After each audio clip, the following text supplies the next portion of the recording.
पहले तो आप सभी का बहुत बहुत धन्यवाद कि आप सब ने जानना रहा है परमात्मा के विषय में, अपने अपने ढंगों से अपनी बात रखी है।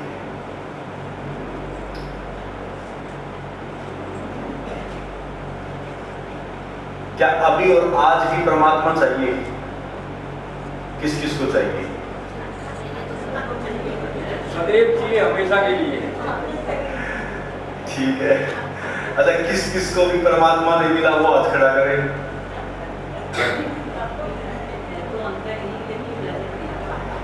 हाँ, ऐसे भी है जिसको कहते हैं कि है तो अंदर ही लेकिन नजर नहीं आता, वो हाथ खड़ा कर दे। ठीक है तो हमारे भीतर ही लेकिन हमें अभी पता नहीं है। ठीक है, ये भी बात है। देखो, आप लोगों से बहुत अच्छी अच्छी बातें आई हैं, घूम फिर के एक बात रिसर्च निकल के आती है, तो आप सबके द्वारा भी एक सर्वे समझो ये, उसमें भी ज्यादातर घूम फिर के एक बात आई है कि परमात्मा कहाँ है? कहाँ है परमात्मा? यानी कि ये भले कोई अभी स्वीकार करे ना करे, लेकिन ज्यादातर जो एक सर्वे रिपोर्ट है उसमें क्या है कि परमात्मा हमारे अंदर है। क्या बाहर भी परमात्मा है? यानी कि अंदर भी और बाहर भी है। अच्छा, अंदर कितने स्वीकार करते हैं वो हाथ खड़ा करें एक बार। मैं दोनों जगह स्वीकार करता हूं, दोनों में। ठीक है, और बाहर कितने करते हैं वो खड़ा करें। ठीक है, इसका मतलब बाहर भीतर दोनों जगह वो है। ठीक है, अब इसमें जो महत्वपूर्ण बात है वो ये है कि जो ये बातें हैं कि बाहर भी है और भीतर भी है, ये जो भी आपके द्वारा या वो किसी शास्त्र में बात थी या किसी गुरु के द्वारा आप तक वो बात पहुंची है, उस बात को कहने के पीछे किसका वजूद है, किसका अस्तित्व है, कौन उसके पीछे खड़ा है? ध्यान दें, क्या है महत्वपूर्ण बात कि जैसे मान लो अभी एक प्यारी सी बात आई थी कि कुछ संदेश वाहक हुए हैं, वो हमें मार्गदर्शन संत है या ऋषि है, वो हमें कुछ ना कुछ इशारे करते हैं और वो बताते हैं कि ऐसे ऐसे परमात्मा है। ऐसा ही है ना? इस बात को कितने स्वीकार करते हैं? कुछ हाथ डाउट में है, संदेह में है ना, और जो नहीं स्वीकार करते वो हाथ खड़ा करें। इसका मतलब ज्यादातर सभी इस चीज को मानते हैं कि ऐसा है। महत्वपूर्ण बात यह है कि एक बात अब और आई थी कि सब परमात्मा है ना? इसको कितने स्वीकार करते हैं वो हाथ खड़ा करें। नीचे करने, जो नहीं मानते वो हाथ खड़ा करें। समझ में नहीं आई मेरी बात? जो मानते कि हैं तो हाथ थोड़े खड़े हो गए। जब मैंने कहा कि जो नहीं मानते कि नहीं है फिर हाथ खड़े नहीं होते, वही हाथ ही खड़ा होता। यानी कि सब परमात्मा है। कितने ऐसे हाथ खड़े हैं एक बार वो देखें पहले तो। हाथ खड़े करने में शर्माए ना, जिसके ना हाथ खड़ा करें। और अब नीचे कर लें, और जो मानते कि नहीं सब परमात्मा नहीं है या सब परमात्मा नहीं है वो हाथ खड़ा करें। सिंपल सा है बिल्कुल। 4-5 लोग हैं तो इनके लिए जोरदार तालियां, और जो सबने कहा है उनके लिए जोरदार तालियां। और परमात्मा हमें अभी चाहिए। ठीक है, अब थोड़ा ध्यान देंगे।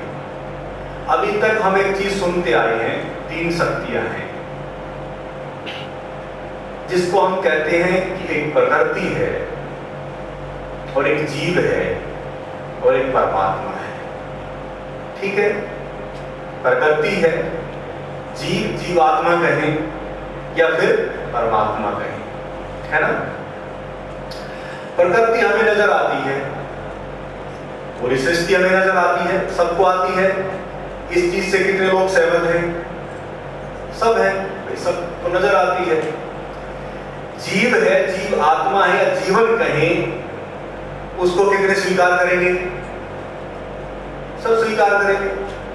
दो चीजें तो मुख्य है ना, दो चीजें तो बिल्कुल क्लियर है कि भाई प्रकृति भी है और जीवन भी है।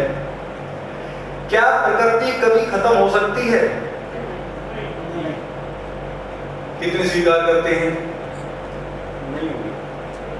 अरे अच्छा, कितने ऐसे तो स्वीकार करते हैं कि हाँ खत्म नहीं हो सकती या खत्म हो जाएगी? कितने स्वीकार करते हैं? हाथ खड़ा करें। जो खत्म हो जाएगी, ये भी खत्म हो जाएगा, हैं? हो जाएगा। कितने हैं? वो हाथ खड़ा करें। कुछ हैं। और जो कहते हैं कि नहीं होगा, वो हाथ खड़ा करें।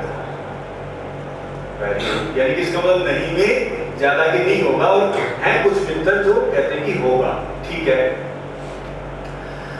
अब दो चीजें क्लियर हो चुकी हैं, और इसमें भी सर्वे ये आया है कि ज्यादातर कहते हैं कि खत्म नहीं हो सकती। ठीक है, यानी कि जीव, आत्मा और प्रकृति तीन मुख्य चीजें हैं। अब आपसे एक चीज और मैं पूछना चाहूंगा, जैसे अभी मैंने पूछा कि परमात्मा है या नहीं है, अब मैं आपसे पूछना चाहूंगा कि ये आदमी कैसे बना?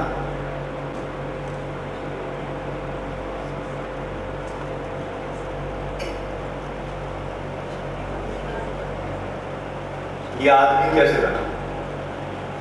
अब बहुत जल्दी और शॉर्ट में वही खड़े होके बगैर माइक के जल्दी बताएं, जिसको ही बताना, ये आदमी कैसे बना? आदमी परमात्मा से ही बना है। पहले इस सृष्टि के ऊपर जल ही जल था, परमात्मा की ज्योति ऊपर से प्रकाशित होती थी, तो परमात्मा ने अपना स्वरूप जैसा हमको ही बनाया है, हमें भी ज्योति बनाया, खुद भी ज्योति है। जैसे परमात्मा कभी नष्ट नहीं होता, इस तरह से हमारी आत्मा भी कभी नष्ट नहीं होती, सदैव। बहुत सुंदर है, इतने इतने जल्दी जल्दी बताएं। हाँ, और कोई इनके लिए जोरदार ताली बजाएं। ठीक है, कि परमात्मा ने हमें बनाया। ठीक है, हाँ जी, खड़े हो जाइए, जल्दी जल्दी बताएं। जीवात्मा ने अपने लिए ये मनुष्य का शरीर धारण किया। चलो, जीवात्मा ने शरीर धारण किया, बहुत अच्छा, जोरदार तालियां। और क्योंकि हमें एक चीज पे पहुंचना है, जब तक ये चीजें नहीं होंगी तब तक नहीं पहुंच पाएंगे। क्योंकि मैंने कहा था कि जड़ की बात चल रही है, जड़ की, जड़ में पहुंचना पड़ेगा हमें। ठीक है ना? तो बताएं और कोई? हाँ जी, जोरदार तालियां।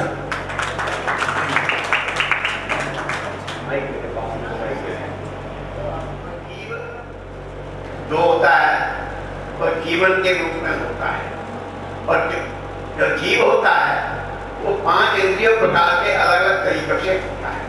ये किस तरह होता है? परमात्मा में इस लोक में अपने कर्मों के द्वारा हमें भेजता है। जैसे हम कर्म करते हैं उसी के रूप में हमें वो भेजता है। कभी वो चींटी बनाता है, कभी मनुष्य बनाता है, कभी कसाई बनाता है, कभी किसी प्रकार से भी जैसे जैसे हमारे कर्म होंगे उसको फल भोगना पड़ेगा। ना रहा है जमाना किसी का, नहीं रहेगा जमाना किसी का, बुलावा आएगा तो जाना पड़ेगा, नहीं चलेगा बहाना किसी का। तो कहने का भाव है कि संसार में हम अपने कर्मों को भोगेंगे, उसी के फल के ऊपर हमें निर्भर करना पड़ेगा। हम अर्थी के समय कहते हैं भगवान इसकी आत्मा को शांति दे, इसकी आत्मा को प्रवृत्ति दे। भगवान में ताकत नहीं है। अरे भगवान का मतलब क्या है? वह माने भूमि, जय माने गगन, वह माने वायु, ए माने अग्नि, न माने नील। ये भगवान के 5 तत्व हैं। इसी से हम आए हैं, इसी में हम जाएंगे, इसी में हम लोग हो जाएंगे। सृष्टि बनी है, सृष्टि रहेगी, और हमें अपने कर्मों के द्वारा ही, गुरु जी को ने जैसे पूछा था, मेरे उसका तार यही है, परमात्मा है। परमात्मा ने हमें कर्मों के द्वारा ही उत्पत्ति कैसे बनी? फिर इस पृथ्वी से बनने से पहले के बोले कि सूरज नहीं होता तो पृथ्वी का क्या अस्तित्व था? फिर सूरज बना होगा, फिर सूरज भी तब बना होगा जब कहीं कोई गैलेक्सी बनी होगी। तो ये सब कुछ कैसे बना, इसलिए मैंने ज्यादा गहराई में न जाके मैंने पूछ लिया कि हम कैसे बने, इसलिए मनुष्य कैसे बना। अब ये जो सारी बातचीत हो रही है कि परमात्मा क्या है और हम कैसे बने, दो चीजों से हम सहमत हैं कि प्रकृति है और एक जीवन है। अब तीसरी महत्वपूर्ण बात है कि परमात्मा है ना। परमात्मा है ये किसने बताया, ये कौन बता रहा है कि परमात्मा है? तीसरा प्रश्न है, ध्यान दें। पहला था कि परमात्मा क्या है, फिर दो चीजें महत्वपूर्ण मैंने बताई कि जीवन और प्रकृति ये नजर आता है, लेकिन एक तीसरी शक्ति है जिसको हम कहते हैं कि अदृश्य है, निराकार है, जो भी आपने बड़ी अच्छे से व्याख्या की है। वो किसने बताया कि निराकार है, अदृश्य है, या वो जिस रूप में भी है जो आप लोगों ने व्याख्या की है बड़े अच्छे से कि ज्योति स्वरूप है, ऐसे ही वो बिंदु है, ऐसे ही हम बिंदु हैं। ये जो सारी बातें जो आ रही हैं, यानी कि परमात्मा क्या है, ये कौन बता रहा है? आप तो कहते हैं कि आपके भीतर भी परमात्मा है, फिर है उन्होंने क्या किया? उन्होंने जाना और जान के उन्होंने फिर व्याख्या की, ऐसा ही। यानी कि अनुभव करने वाला कौन, वो कौन है? अनुभव किसने किया? किसने किया? इधर से आवाज आई है, एक बार खड़े हो गए। किससे किससे हुआ? किसने? जोरदार ताली। जिसको हम गुरु कहते हैं वो भी इंसान है, जिसको हम संदेश वाहक कहते हैं वो भी इंसान है, जिसको हम ऋषि कहते हैं वो भी इंसान है। इसलिए सबसे महत्वपूर्ण बात है कि जिसके भीतर से भी ये बात आई कि कोई चीज है, कोई शक्ति है। अब कहते हैं कि गीता प्रकट हुई किससे? गीता किससे प्रकट हुई? भगवान श्री कृष्ण से। जैसे आप जन्मे हैं वैसे ही वो जन्मे होंगे, या कुछ और तरीका था? और तो कोई तरीका नहीं था, उनके भी पिता होंगे और उनके भी माता होंगी, ऐसा ही था। यानी कि जो भी गीता प्रकट हुई भगवान श्री कृष्ण के मुख से। अब धम्पद यानी कि बुद्ध का सूत्र, वो कहां से प्रकट हुआ? बुद्ध से। अब बुद्ध से जब वो प्रकट हुआ तो वो भी कैसे पैदा हुए? वो भी जैसे हम पैदा हुए वैसे वो भी पैदा हुए। तो यानी कि जिसके अंदर भी वो अनुभव हुआ, या कहते हैं कि शास्त्रों में लिखा ऐसे है, तो वो शास्त्रों में जो लिखा गया है वो भी किसके द्वारा लिखा गया है? मुझ इंसान के द्वारा। लेकिन कहते हैं कि आज जैसे मान लो कोई नॉवल फेमस हो गई तो उसका नाम हो जाता है। बाहुबली फेमस हो गई, किसका नाम हुआ? प्रभास, है ना। और उनके जो डायरेक्टर थे या जो भी प्रोड्यूसर थे, राजमौली, उनका नाम हो गया, है ना।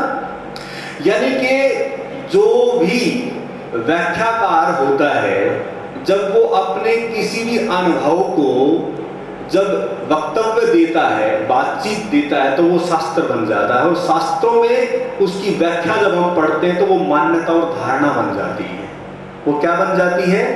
मान्यता और धारणा बन जाती है। और उसी मान्यता और धारणा की वजह से हम विश्वास कर लेते हैं कि परमात्मा है। हम किस पे विश्वास कर लेते हैं? कि परमात्मा है, लेकिन हमारा खुद का अनुभव नहीं है।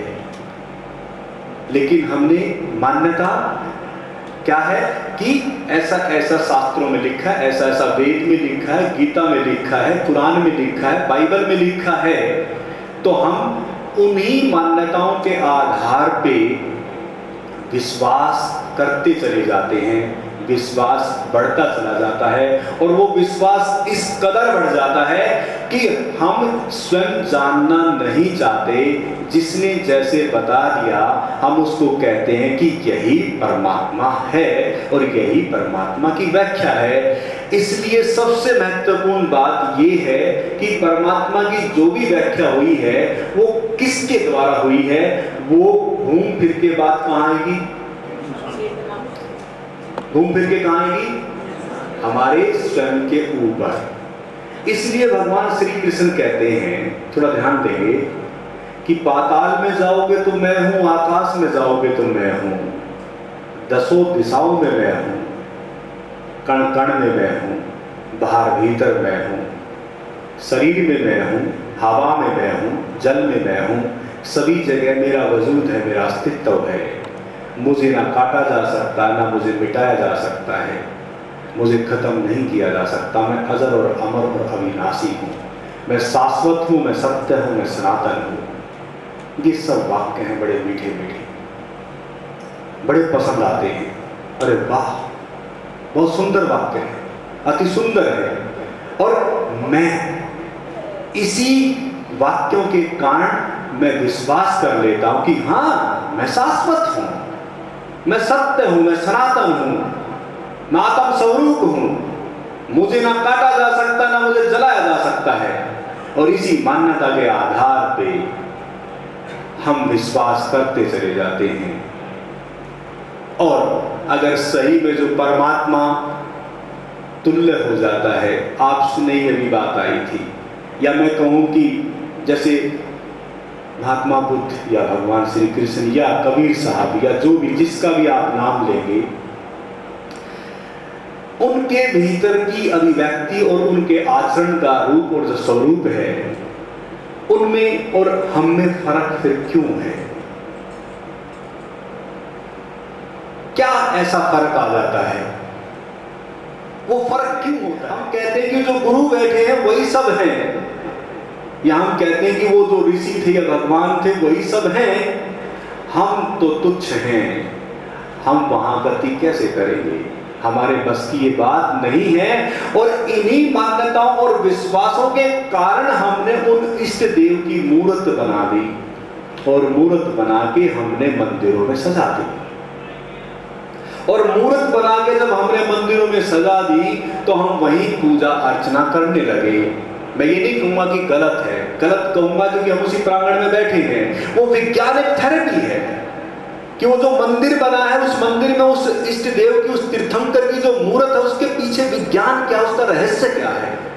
उस रहस्य को जानने की जरूरत नहीं पड़ी, केवल हमने उस विश्वास के कारण, वो मान्यता के कारण हम बस पूजा अर्चना में लग गए और पूजा चलती रही।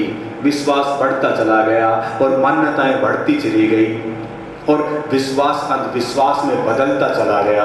और ऐसे ऐसे अंधविश्वास होते चले गए, इतने इतने अंधविश्वास होते चले गए कि मुझसे कई बार पूछते हैं कि मैंने गुरु का नाम ले रखा है, हम आपके इसमें आ सकते हैं? कमाल है, ये ऐसी कौन सी बात पूछने की है कि मैंने गुरु का नाम ले रखा है कि हम आपके शिविर में आ सकते हैं? बड़ी विचित्र बात है, सोचे एक बार थोड़ा सा। क्या गुरु आपको बेड़ियों में बांध रहा है? क्या गुरु का ये काम है कि जो मेरे पास है तो मेरे तक ही रहना है, तुझे अब इस पूरे संसार में कहीं नहीं जाना है, बस मेरे तक ही सीमित रहना है? और ऐसी धारणाएं इस जगत में बहुत बढ़ती जा रही है। इसलिए कई बार कहने को मिलता है कि कुएं का मेंढक हो जाना, सागर का पता ही ना चले, बोले कि मेरे लिए तो यही सागर था।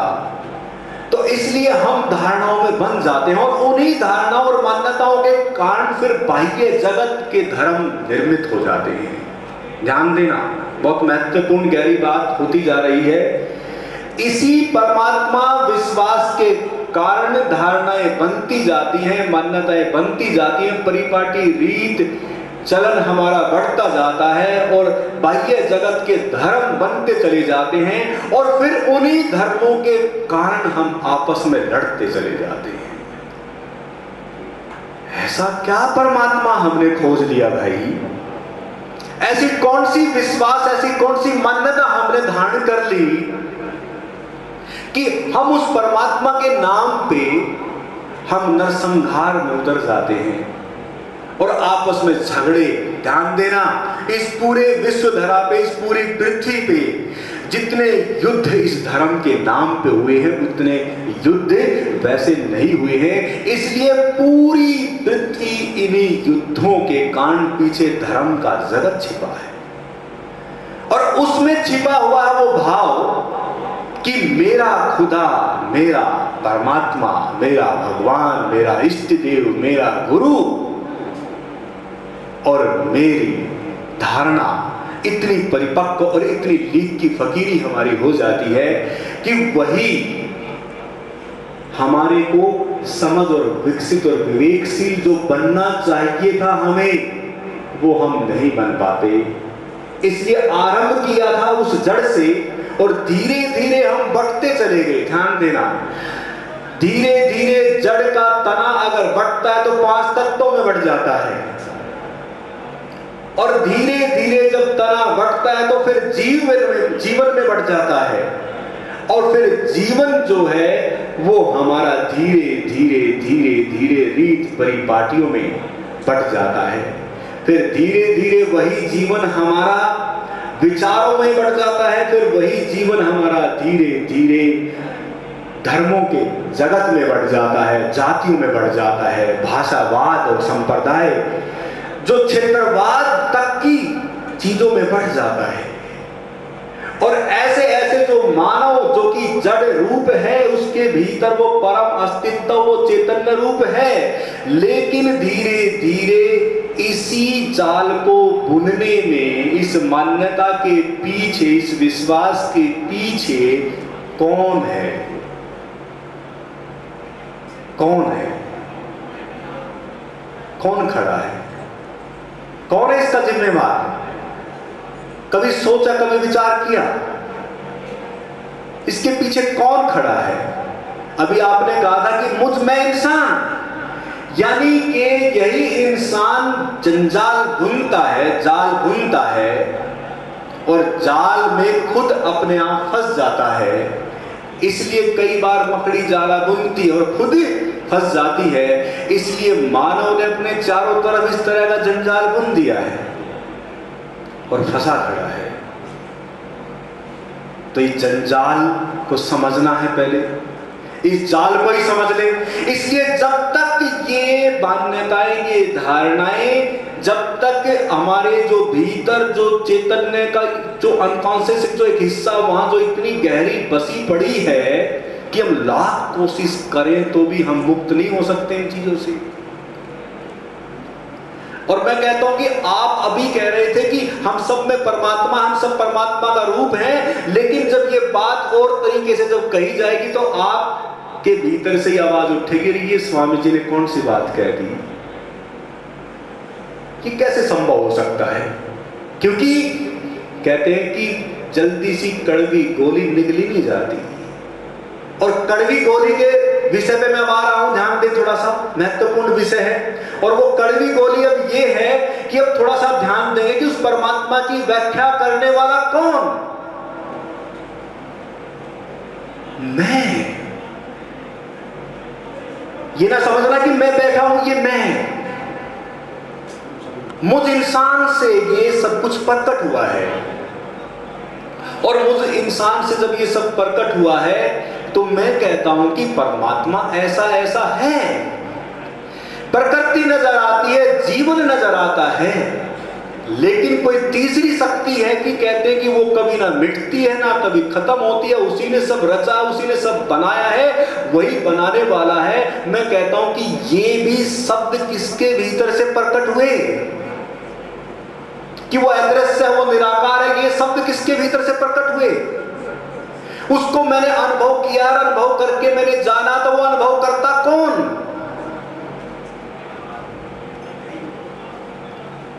कौन? हम सब, यानी कि मैं इंसान। इसका मतलब कि मैं कह रहा हूं कि परमात्मा ऐसा ऐसा है और हम अभी तक क्या सुनते आए हैं कि परमात्मा ने हमें बनाया है।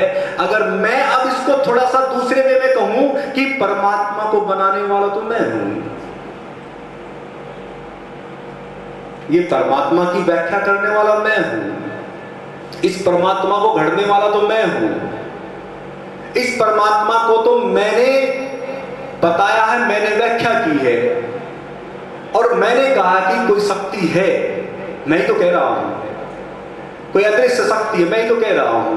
बोले कि शास्त्र में 4 ऋषियों के द्वारा उस परमात्मा की वाणी प्रकट हुई, तो मैंने पूछ लिया कि वो 4 ऋषि ऐसे कौन से थे। उन्होंने नाम भी बता दिया, मगर ठीक है नाम बताए तो क्या वो स्पेशल विशेष थे और नहीं थे? बोले कि नहीं, वो 4 ही छाटे गए थे और उन 4 के द्वारा ही परमात्मा की वाणी प्रकट हुई, फिर उसके बाद दोबारा से कभी प्रकट नहीं हुई। उसी में पूरे सृष्टि और पूरे जन्म का प्रोसेस है। एमैथनी सृष्टि का जन्म होता है। मैंने कहा कि वो एमैथनी का सृष्टि का जन्म होता है तो वो क्या एक ही बार कारखाना खुलता है क्या? उन्होंने कहा कि हाँ यही है, शास्त्र में तो लिखा यही है कि एक ही बार बस एमैथनी सृष्टि का आरंभ होता, उसके बाद फिर नहीं होती। मैंने कहा कि वो कैसे होती है एमैथनी? तो उन्होंने कहा कि जैसे आज मिट्टी के अंदर से बारिश के समय में कुछ जीव निकल आते हैं, ऐसे ही मानव भी निकल आया था। आपने तो नहीं बताई ये बात, लेकिन मैं आपको बता रहा हूं कि वेद में, शास्त्र में ऐसा कुछ लिखा है, या फिर कुछ पौराणिक वेदों को उठाएंगे तो उसमें कुछ और व्याख्या है, अगर हम बाइबल और कुरान को उठाएंगे तो उसमें कुछ और व्याख्या है। लेकिन सबसे महत्वपूर्ण बात है कि इस जन्म और हमारे होने के पीछे हम इस बात पे ना जाए कि हम कैसे जन्मे या हम कैसे पैदा हुए, लेकिन सबसे मुख्य बात है कि जो आज परमात्मा क्या है, कि जो महत्वपूर्ण बात, जो विषय हम लेके आए हैं कि उस परमात्मा का सरल मार्ग, और उस परमात्मा के सरल मार्ग में बाधा है तो कौन है? मैं हूं, क्योंकि मेरी मान्यता ऐसी है, मेरा विश्वास ऐसा है और मैं अपने तक नहीं पहुंच पाता। बहुत सुंदर सुंदर बातें आपके भीतर से आई कि मुझे और मैंने अनुभव किया, मैंने जाना, आपके भीतर से कुछ चीजें आई हैं। हमें घूम फिर के अपने पास लौटना होगा,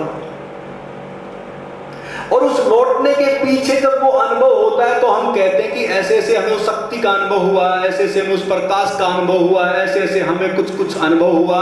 तो मैं कहता हूं कि वो भी सब किसको अनुभव हो रहा है, वो भी कौन है? लेकिन फिर कहते हैं कि अभी तक तो 24 ही अवतार हुए भाई, बाकी क्या होगा? खरबों तो खत्म हो गई जनसंख्या, बाकी क्या करें भाई? आप क्या करोगे बताओ?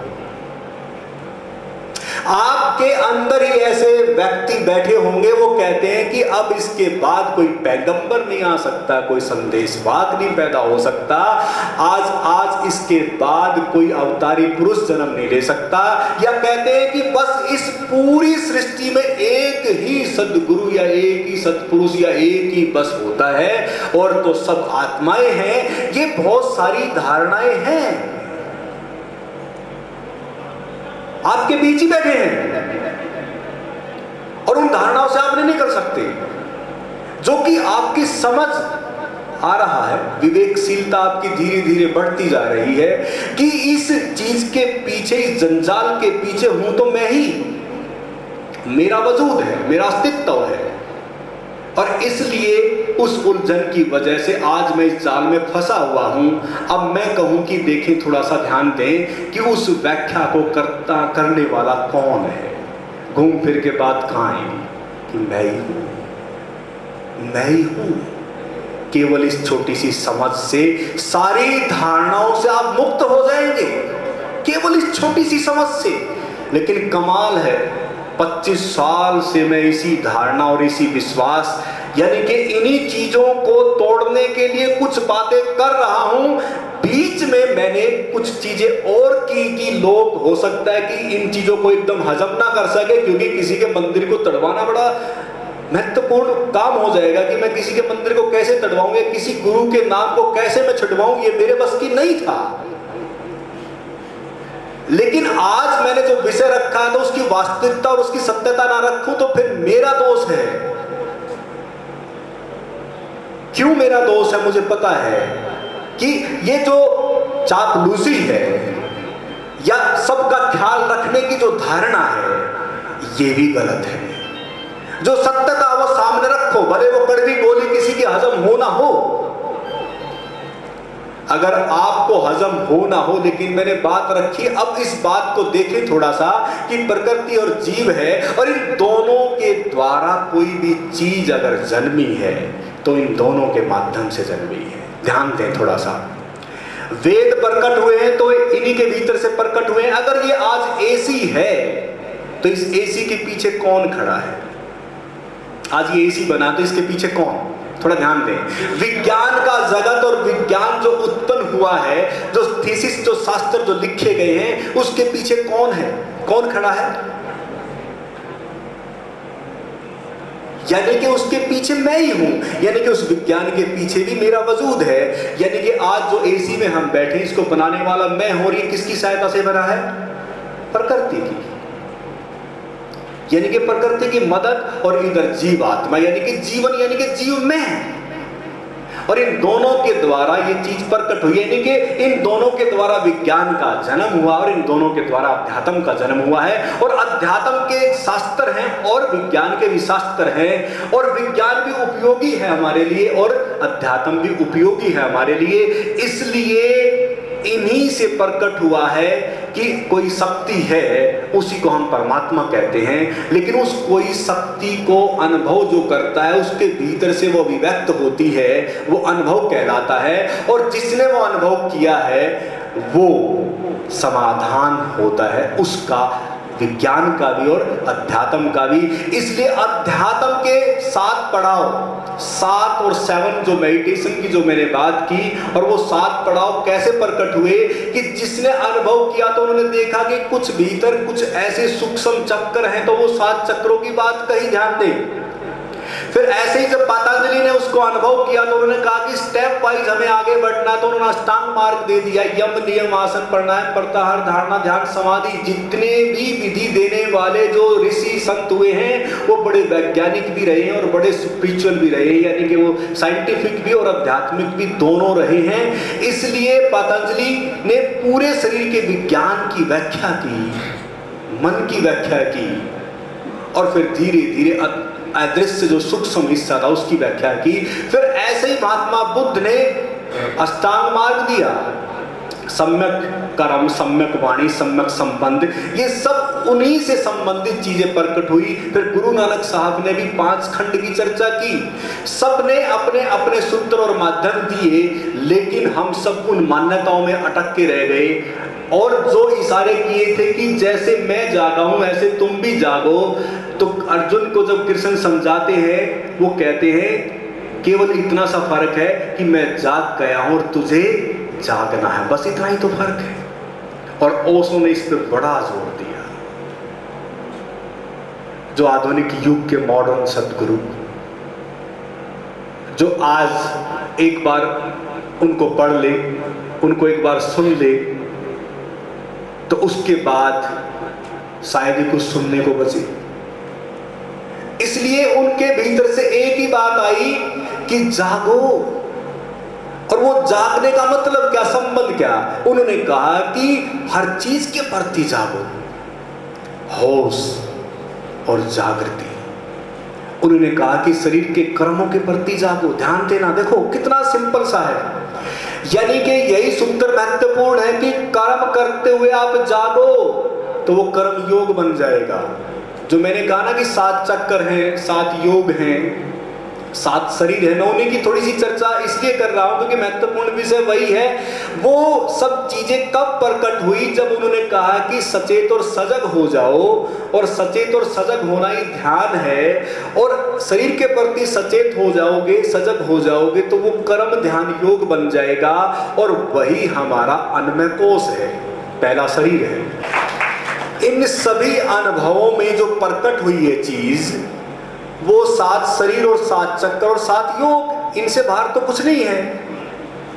इसलिए मैं अब ध्यान दें कि 7 चक्र, 7 योग, जो 7 हमारी जो शरीर हैं, उनकी मैं बड़ी साधारण रूप में आपके अंदर वो चीजें मैं थोड़ा सा दे रहा हूं कि आप समझ लें कि अन्न में जो कोष है वो हमारा ये बॉडी है, शरीर है, यानी कि जो अन्न से निर्मित है, भोजन से जो निर्मित है, जिसको हम 5 तत्व कहते हैं। हवा भी खाते हैं हम, जल भी, 75% बॉडी में जल है, पृथ्वी तत्व है, अग्नि तत्व है, 5 तत्व से निर्मित है।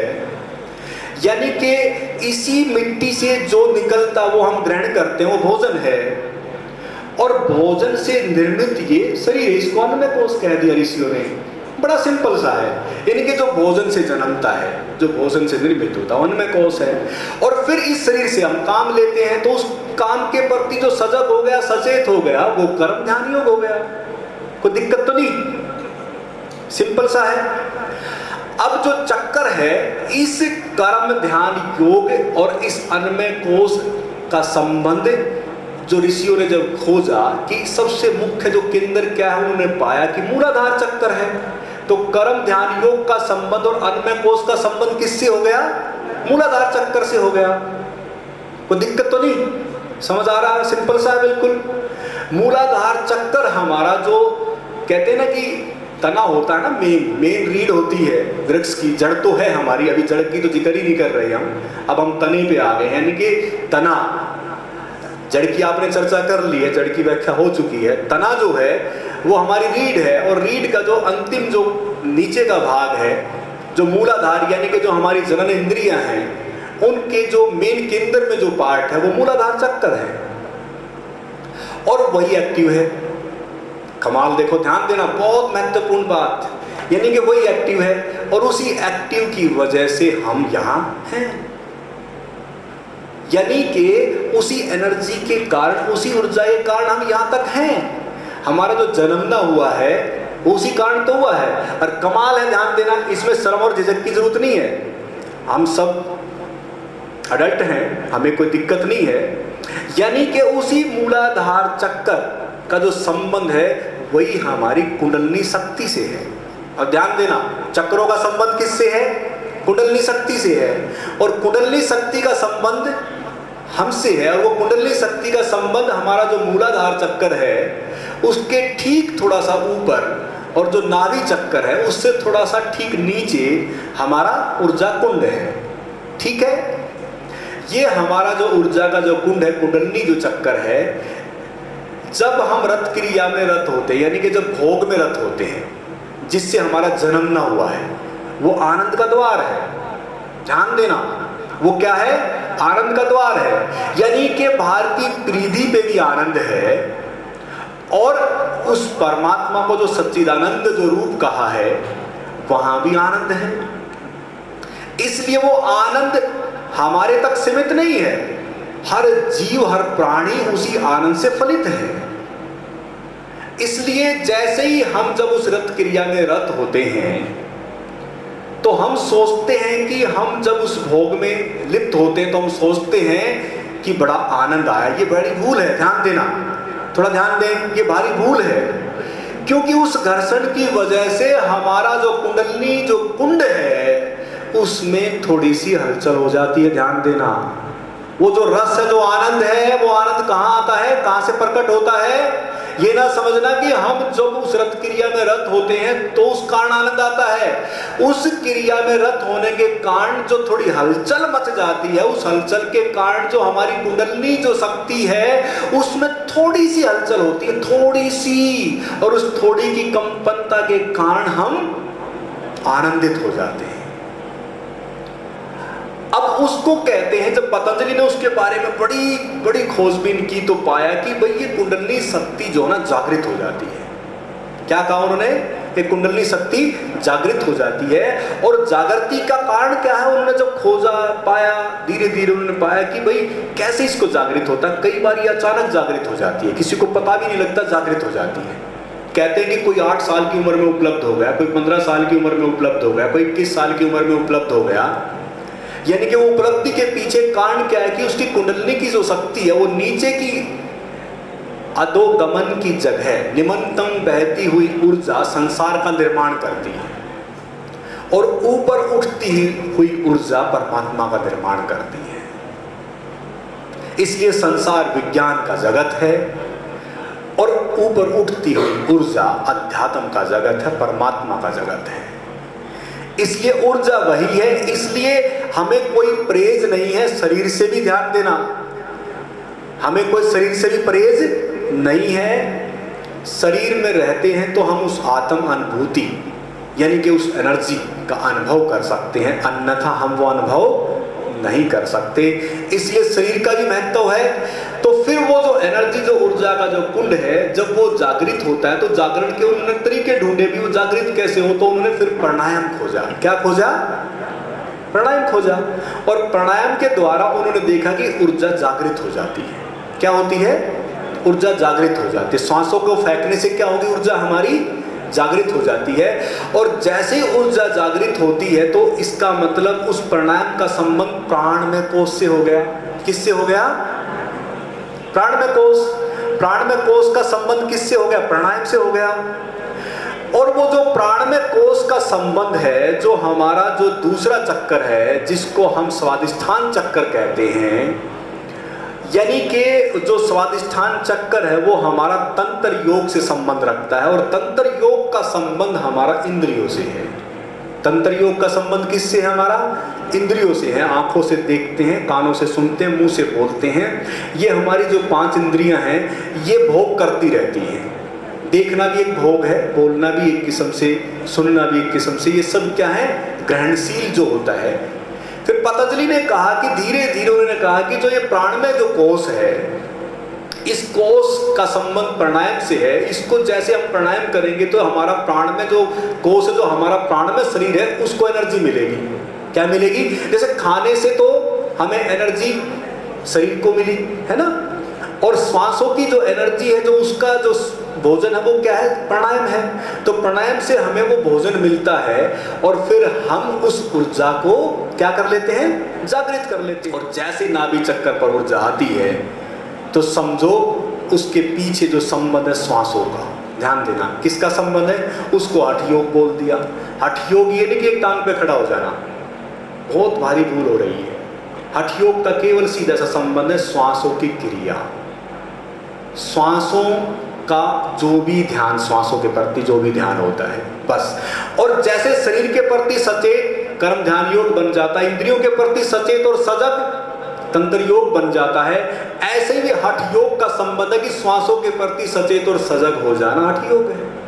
केवल श्वासों के प्रति सचेत और सजग हो जाना हठ योग है। और जैसे श्वासों के प्रति सचेत और सजग होंगे तो बहुत कुछ हो जाता है। फिर धीरे धीरे क्या होगा कि हमने प्राणायाम के द्वारा ऊर्जा को जागृत कर लिया, फिर श्वासों को हमने सम कर लिया है। भाई सांसों को फेंकने के बाद हम सम हो जाते हैं। और जैसे हम सम होते हैं तो धीरे धीरे जो ऊर्जा जगी है वो ऊर्जा काम करना शुरू कर देती है। क्योंकि सम कब होती है? जब हमारी इंगला और पिंगला 2 नाड़ियां मुख्य हैं, आप ज़्यादातर पता होगा, वो सम हो जाती है, यानी कि दोनों एक जैसी चलने लगती है। जब एक जैसी चलती है तो तीसरी जो नाड़ी है वो अपने आप से काम करना शुरू कर देती है। आपको पता भी नहीं लगता, वो काम शुरू हो जाता है। और जैसे ही वो काम शुरू हो जाता है, यहाँ तक तो थोड़ी मशक्कत है, थोड़ी सी यहाँ तक मशक्कत है, और जैसे ही वो ऊर्जा यहाँ से धीरे धीरे एकदम जागृत हो गई है, अब सांस सम हो गई है, तो सीधे वो अटैक करेगी ऊपर की तरफ। और जैसे ऊपर तो हमारा फिर हृदय चक्कर है, भक्ति, प्रेम का द्वार, यहाँ तक जो पहुँच गया वो भक्त हो जाता है। किसी इष्ट देव के प्रति भक्ति नहीं, ध्यान देना, लेकिन हम करते हैं, अच्छी बात है, कोई नहीं, थोड़ा झुकते हैं, नमन करते हैं, अच्छी बात है, किसी कारण तो झुक रही है ना। लेकिन असली झुकना यहाँ से होगा, यहाँ से आप प्रेमपूर्ण होंगे। और जब ये अभिव्यक्ति, जो अभी एक बात आई थी बड़ी प्यारी, कि जब हम उसकी याद में होते हैं तो जो आंसू भर आए उस प्रभु, उस ईश्वर के प्रति, जब हम उसमें जब ऐसे ही याद करते हैं तो हम उस आंसू से भर जाते हैं। तो यहाँ आगे एनर्जी जब पहुँचती है तो आंसू छलक पड़ते हैं, वो आनंद के आंसू हैं, वो आनंद झड़ रहा है। तो ये प्रेम का द्वार है। और जैसे ही यहाँ पहुँचते हैं तो फिर प्रेम जो है वो अभिव्यक्ति का रूप लेता है। एक तो अभिव्यक्ति हम वैसे ही कर रहे हैं, लेकिन एक प्रेम के कारण जब वो अभिव्यक्ति होगी तो वो अभिव्यक्ति कैसी होगी? मीठी होगी ना, और मीठी कहां से वाणी निकलेगी? कंठ। जो हमारा यहाँ विशुद्धि चक्कर है, विशुद्धि चक्कर जो है वो ज्ञान का द्वार है, इसलिए उसको ज्ञान मार्ग कहा है। विचारों की अभिव्यक्ति जहां से होती है वो ज्ञान का द्वार है, इसलिए ज्ञान का जो संबंध है वो ये है, और हमारा भक्ति का संबंध है वो इससे है। और फिर जैसे अभिव्यक्ति होती है, क्योंकि यहाँ तक जब अनुभव हो जाता है तो समझो कि काम बन गया। ऊर्जा जब यहाँ पहुँचती है, फिर यहाँ पहुँचती है तो हम अपनी वाणी को अभिव्यक्त करते हैं, क्योंकि वो अनुभव की अभिव्यक्ति है। वो वैसी अभिव्यक्ति नहीं है कि हमने शास्त्र में पढ़ लिया, ऐसा लिखा था, ऐसा लिखा था, इसलिए हम बोल रहे हैं। नहीं, वो आपके भीतर से अभिव्यक्त होगा, और उसमें कभी भी कोई भी किसी तरह की वाणी में ईर्षा, द्वेष, क्रोध नहीं होगा। मैत्रीपूर्ण वाणी होगी,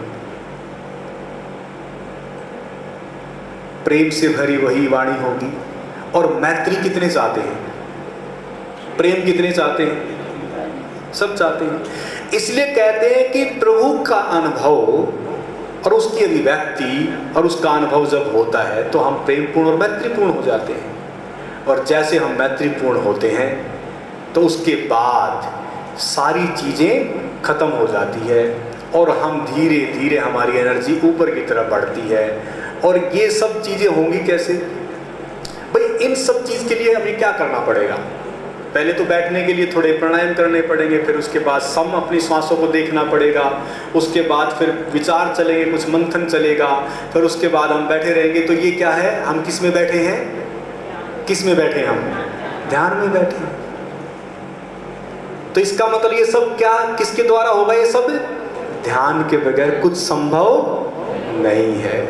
इसलिए ध्यान महत्वपूर्ण है उस परमात्मा को जानने के लिए, स्वयं को जानने के लिए, उस शक्ति को जानने के लिए।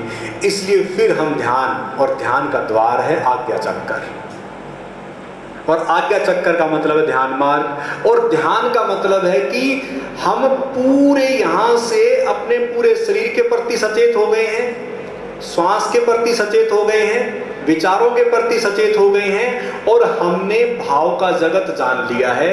और वो भाव का जगत हमारा चौथा चक्कर है कि वहाँ अच्छा भी है और बुरा है, व्यर्थ की चीजें छूटती जा रही हैं। अब यहाँ से हम समग्र के प्रति, यानी कि पूर्ण रूपेण पूरे हिस्से के प्रति हम क्या हो गए हैं? सचेत और सजग हो गए हैं। और ये वो द्वार है जिसके द्वारा हम हर तरीके से सजग और सचेत हो जाते हैं।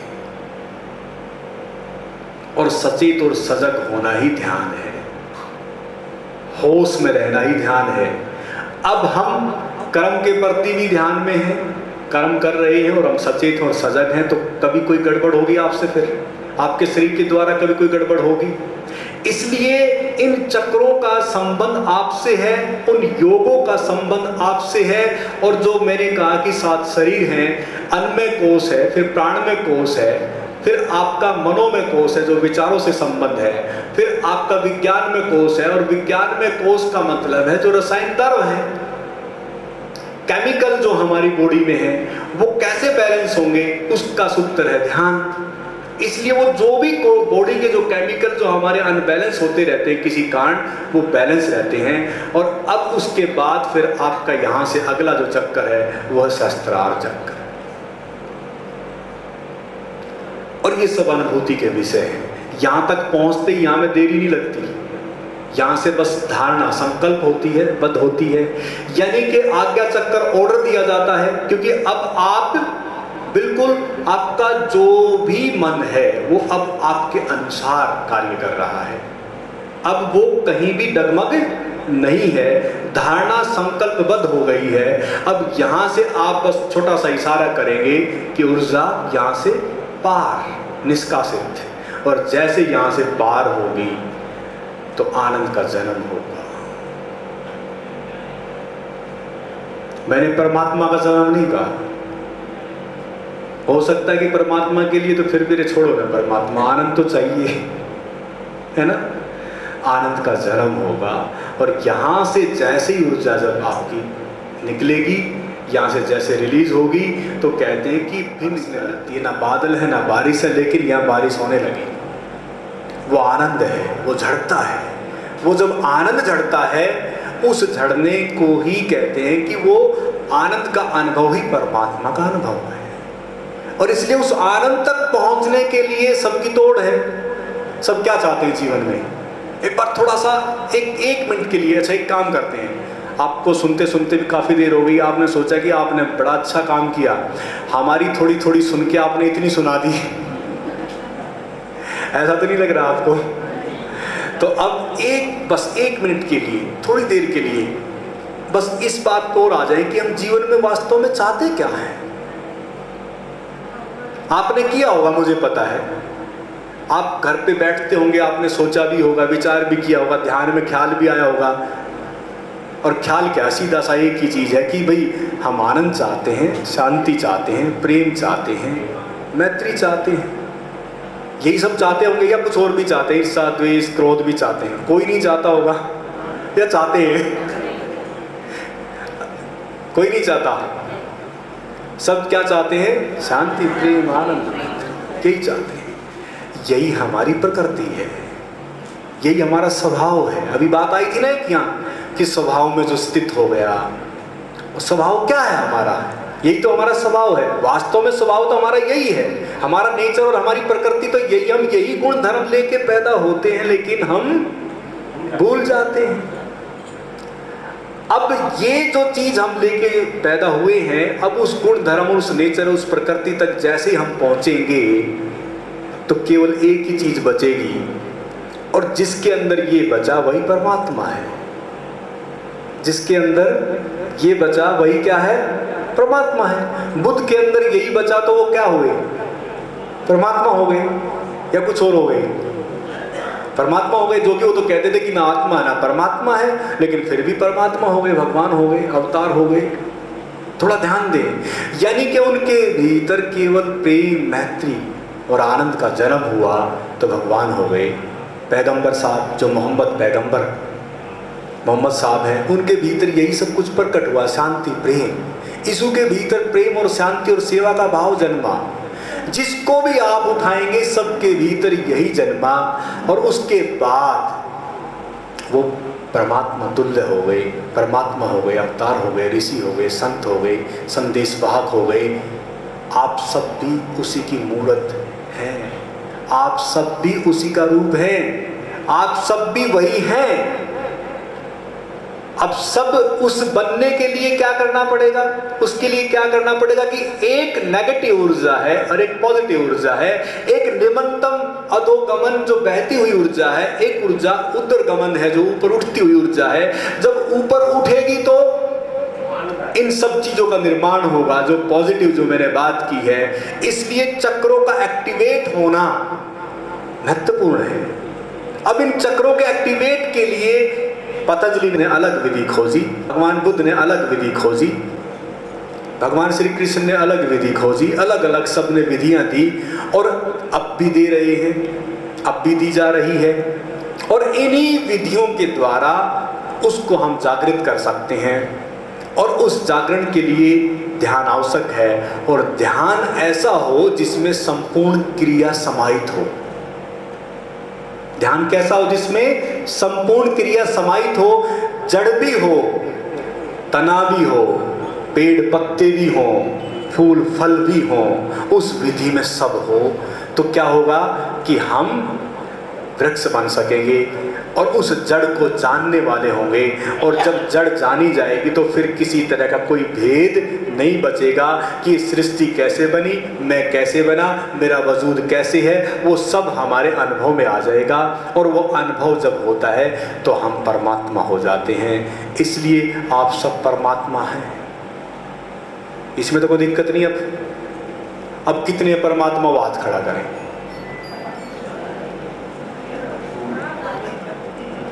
सब परमात्मा है।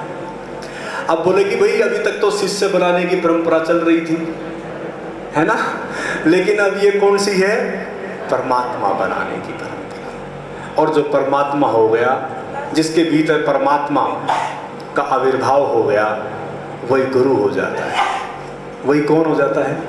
गुरु हो जाता है। इसलिए गुरु तत्व आपके भीतर मौजूद है। गुरु तत्व आपके भीतर मौजूद है, और इसलिए शिष्य बहुत बना लिए। अब क्या बनाने चाहिए? गुरु बनने चाहिए। तो इसलिए अब ये सूत्रपात आरंभ हो रहा है कि इस पृथ्वी को गुरुओं की आवश्यकता है। इस पृथ्वी को प्रेम से परिपूर्ण और आनंद से परिपूर्ण और मैत्री से परिपूर्ण इंसानों की आवश्यकता है। इस पृथ्वी को भगवान और परमात्मा की आवश्यकता है। 1 और 2 और 10 और 20 गुरुओं से काम नहीं चलेगा। इस पृथ्वी पे अब गुरुओं की पहाड़ आए तो गुरुओं के भीतर से, जो गुरु हो गया तो उसके भीतर से तो प्रेम की गंगा बहेगी। और यही मुझे लगता है कि परमात्मा का संदेश होगा। यही संदेश होगा परमात्मा का। कितने सहमत हैं? यही परमात्मा का संदेश होगा। मैं कहता हूं कि शायद नहीं, यही परमात्मा का संदेश है। शायद नहीं, मे भी नहीं, यही संदेश है। और यही संदेश हमारे भीतर जागृत हो जाए, बस। अगर आपको ये वीडियो पसंद आया है तो इसे लाइक अवश्य करें और अपने मित्रों को शेयर करें। आप इस चैनल को सब्सक्राइब करना ना भूलें, जिससे मेडिटेशन से संबंधित लेटेस्ट अपलोड वीडियो आप तक पहुंच सके।